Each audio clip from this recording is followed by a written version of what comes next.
Yeah. Ha!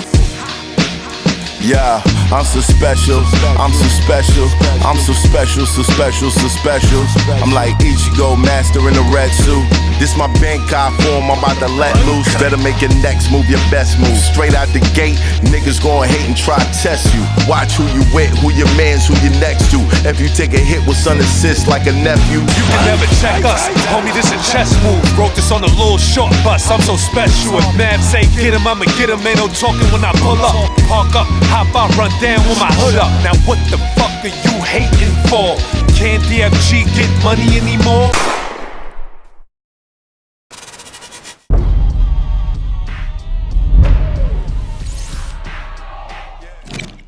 It's Hoffa, trapper turn smack rapper. Only smack rapper that you know is smack rapper.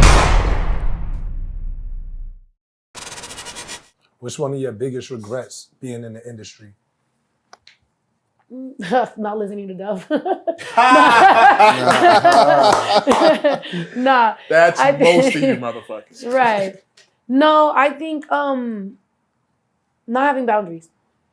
I think a lot of times we get into this shit, whether anything you do that is in this industry, right? Any fucking job you have.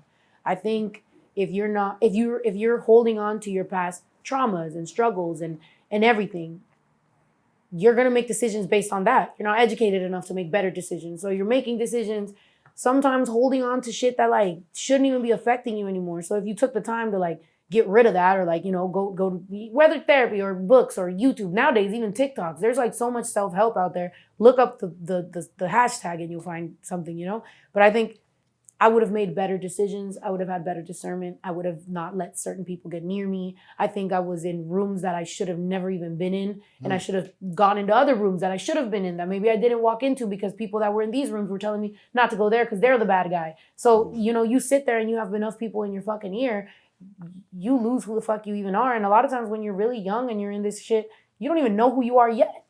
So now people are telling you who you are and you're believing them.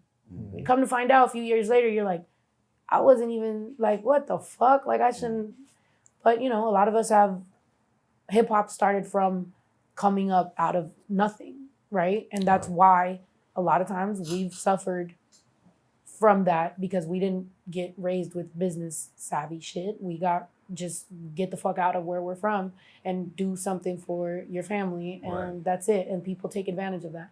Somebody with a lot of money can take advantage of little poor hungry kids that just want to do better. And it's unfortunate and it's a sad fucking story, you know. But if I sat there and cried about my whole life, I wouldn't be going where I'm going. So I don't know, you just keep going. How do you feel when you see like females in the industry going back and forth with each other? Like the Megan Thee Stallions, Nicki Minaj's, like how do you feel when you see stuff like that as a female artist?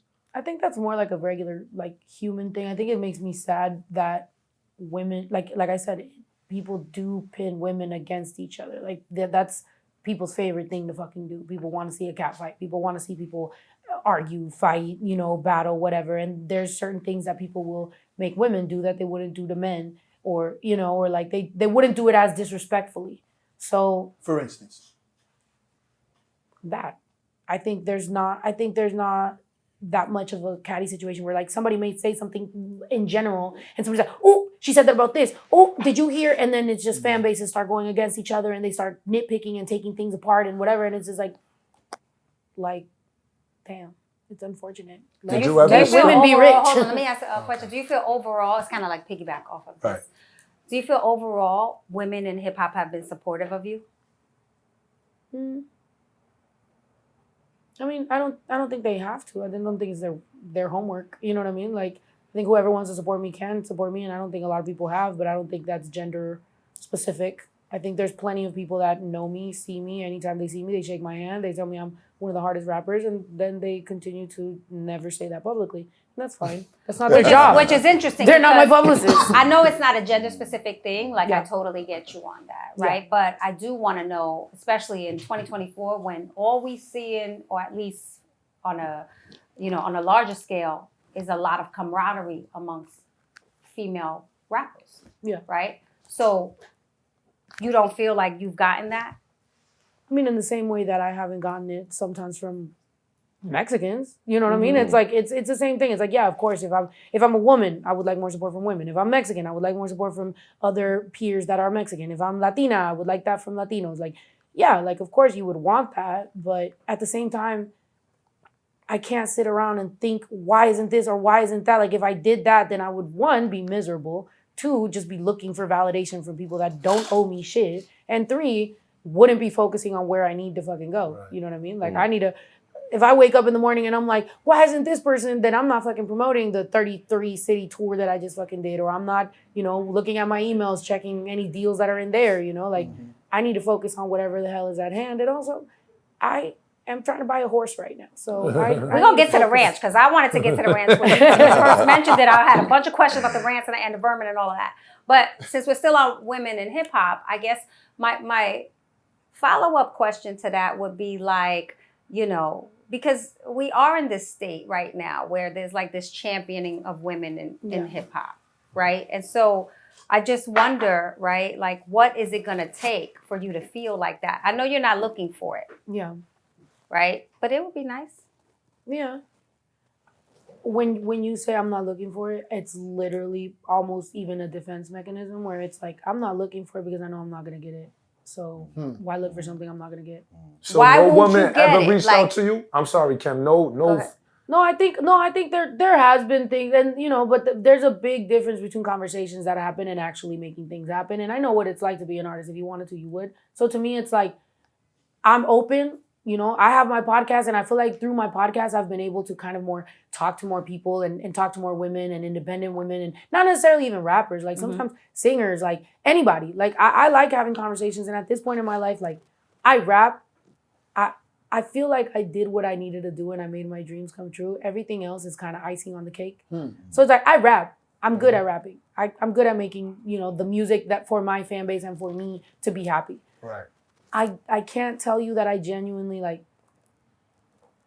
need to go any bigger because it kind of sucks, you know? Like, sorry, to go any bigger, you have to get involved with a label. To get with a label means things change. I don't want my day-to-day life changing. I like being able to just make a song and upload it 3 days later. And if it playlists, it playlists. If it doesn't, it doesn't. I still have millions of monthly listeners. I still, you know, even if on YouTube, maybe videos don't do as well as they fucking used to, you have to keep some sort of sense in reality of like, yo, I have more than enough than I would have ever thought I would have gotten.